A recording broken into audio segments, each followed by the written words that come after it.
మమతా బేగంకి నాకు పెద్దగా తేడా లేదంటున్నది ఎవరు అంటే రత్న దేబ్నాథ్. ఈ పేరు మీకు గుర్తుండకపోవచ్చు.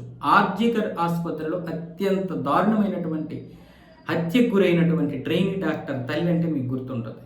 2024 ఆగస్టులో జరిగినటువంటి ఈ దాష్టికం ప్రపంచం మొత్తం చూసి కన్నీరు కార్చింది. కానీ ఒక మహిళా ముఖ్యమంత్రి అయి ఉన్నటువంటి మమతా బేగం మాత్రం ఆ చంపినటువంటి వారికి, మానభంగం చేసినటువంటి వారికి కాపలా కాసింది. అందుకే ఆవిడ రాజకీయాల్లోకి రావడం జరిగింది. ఈవిడ రాజకీయాల్లోకి వచ్చి తన కూతురు పేరు చెప్పి పదవులు అనుభవించడానికి కాదు, తన కూతురికి జరిగినటువంటి అన్యాయానికి న్యాయం చేయడానికి. నా కూతురికి ఈ రోజు న్యాయం చేస్తే మేము ఈ రోజు ప్రాణం విడిచేస్తామని చెప్తున్నారు ఆవిడ.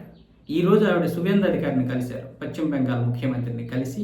బయటకు వచ్చాక నాకు మమతా బేగంకి తేడా ఏం లేదు, ఒక్కగానొక్క కూతుర్ని మేము కోల్పోయాం, పదవే ప్రాణంగా బ్రతుకుతున్నటువంటి మమతా బేగం మేము వచ్చేసి, మమతా బేగం అని చెప్పదులండి, మమత అని చెప్తుంది ఆవిడ. మమతా బేగం మేము వచ్చేసి పదవిని కోల్పోయి బ్రతుకుతుంది. ఇద్దరం ఒకే పరిస్థితుల్లో ఈ రోజు ఉన్నాం. నీతికి నిజాయితీకి ఉన్న పవర్ అది. ఆ నీతి నిజాయితీ ఉందని నేను రాజకీయాల్లోకి వచ్చాను, కానీ పదవులు అనుభవించడానికి కాదు, నా కూతురికి న్యాయం చేయడానికి కోసం. ఎవరెవరైతే నిందితులు ఉన్నారో వాళ్ళని రక్షించింది ఎవరో వాళ్ళందరి లిస్టు ఈరోజు సువేంద్ర అధికారి చేతికి అయితే ఆవిడ ఇవ్వడం జరిగింది. ఇచ్చిన తర్వాత ఈ వ్యాఖ్యలు చేశారు. నిజంగా పిల్లలు చనిపోవడం అనేది సర్వసాధారణమే, కానీ ఎలా చనిపోయారు? 18 మంది విచక్షణ రహితంగా ఒక అమ్మాయి మీద పడి దాడి చేసి, అంటే మోటివ్ చంపడమే, కానీ అత్యాచారం చేసి చంపారు. ఎలా చంపారు? పోస్ట్ మార్టం రిపోర్ట్ చూస్తుంటే ఒళ్ళు గగురు పొడి చేస్తుంది. ఎంత జుభిక్షాకరంగా ఉంది.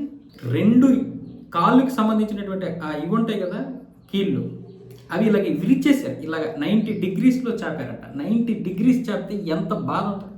మన ఇంట్లో ఆడపిల్లలు లేరు, అమ్మ కానీ, అక్క కానీ, చెల్లి కానీ, కూతురు కానీ, ఊహించుకోగలం మనం? ఆత్మహత్య చేసుకోవాలనిపిస్తుంది మనకి. కానీ వాళ్ళు పోరాడారు, భార్యాభర్తలు ఇద్దరు పోరాడారు. తమ కూతురికి జరిగిన అన్యాయానికి న్యాయం చేయండి, చాలు, నా కూతురిని మీరు తీసుకురాలేరు, కనీసం న్యాయం చేయండి అంటే ఈ మమతా బేగం తన రౌడీలు దింపి అక్కడ తనకి రేపు వచ్చేటటువంటి ఎన్నికల్లో వాటం తప్పదు, ఒకవేళ ఇది మళ్ళీ తనకు ఇదైపోద్దేమో, వ్యతిరేకంగా మారుతుంది. పైగా దొరికిన వాళ్ళందరూ, ఆ దొంగ నా కొడుకులందరూ టీఎంసీకి చెందినటువంటి నాయకులు, టీఎంసీకి చెందినటువంటి కార్యకర్తలు, పిల్లలు, వాళ్ళందరూ వాళ్ళకి సంబంధించిన వాళ్ళే కాబట్టి అది పెద్ద ఇదైపోద్ది. కాబట్టి వెంటనే రౌడీలు పంపించి సిబిఐకి కేసు మార్చేలోగా మొత్తం అక్కడ ఉన్నటువంటి సాక్ష్యాలన్నీ మాయం చేసి పడేసింది. రాత్రికి రాత్రి కొన్ని వందల మంది రౌడీలు దింపేసి, అంటే గెలుపు కోసం ఒక మహిళ ఉండి ఒక మహిళకి జరిగినటువంటి అన్యాయానికి సంబంధించినటువంటి దీన్ని తనకు అనుకూలంగా మార్చుకుందంటే ఇంకేం మహిళ ఆవిడ? అయితే మనం దాన్ని తిట్టలేము. కానీ ఎంత దరిద్రమైనటువంటి మొండంటే అసలు ఈ భూమి మీద లేని తిట్లు తిట్టినా కూడా సరిపోవు. ఈ ఒక్క సంఘటన చాలు ఆవిడకి అన్నము నీళ్లు ఏమీ పెట్టకుండా మండు టెండలో చంపేయడానికి. ఈ ఒక్క సంఘటన చాలు. ఎవడైనా ఏమైనా అనుకోని 18 మంది అంటే ఒక సంజయ్ రాయ్ని మాత్రమే అందులో ఇరికించి ఆవిడని పంపించేశారు. ఆ లంజా కొడుకు నేరస్తుడే కాదన్నాం, కానీ ఈ 18 మందిలో ఎందుకు పనికిరాని అమాయకుడు. వీళ్ళు మొత్తము చేసేసి చంపేసి ఆ తర్వాత వెళ్ళి వాడు ఇచ్చేసాడు. అంటే ఒక సింహం మొదట వేటాడి ఆ కలేబరిని తిన్నంత తినేసి కలేబరిని వదిలేస్తే తర్వాత వెళ్ళినటువంటి నక్క లాంటి వాడు వీడు.